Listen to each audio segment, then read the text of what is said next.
Kamusta mga bata? Tayo ngayon na nasa kindergarten from 1 week 8. Ang ating binabigang letra ngayong linggo ay titik E or letter E. Tara, samahan niyo ngayon si Teacher Eureka sa panibago na naman natin aralin.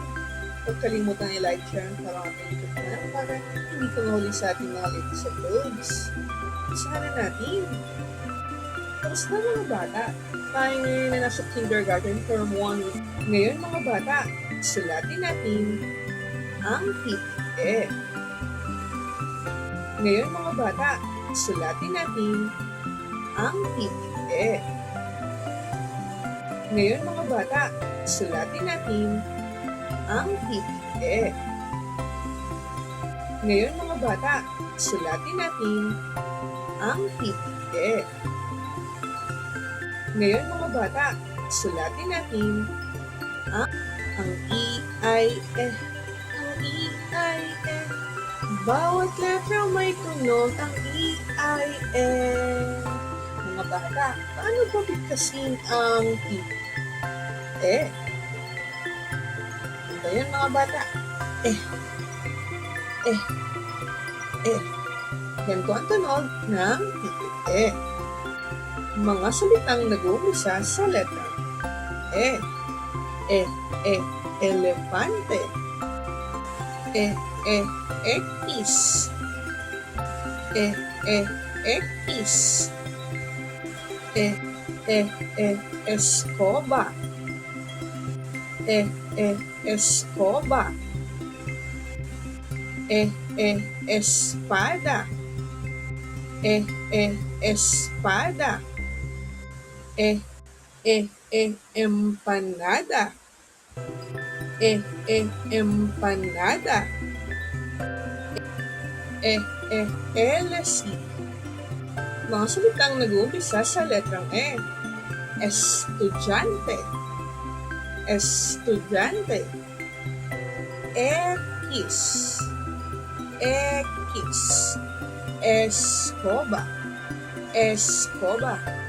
Espada. Espada. Empanada. Empanada. Lesi. Lesi. Bigkasin nga natin ulit mga bata. Ngayon naman mga bata, sabihin niyo kay teacher kung alin dito ang sa dalawang larawan ang nag-uumpisa sa titik E. Umpisa na natin. Empanada or pusa. Tingnan natin. Empanada or pusa. Magaling. Ang nag-uumpisa ay empanada. Mahusay. Aso or estudyante. Aso or estudyante. Alin dito nag-uumpisa sa titik E? Piliin natin. Magaling. Ang salitang estudyante. Mahusay. Aso or estudyante.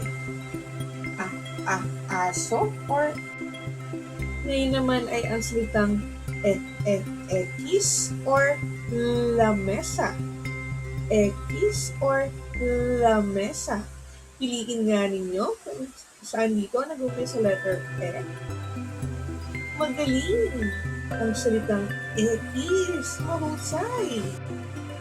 Ngayon naman ay ang salitang ekis or lamesa. Ekis or bola o espada. Bola o espada. Alin dito nag-uumpisa sa letter E? Magaling ang salitang espada. Mahusay.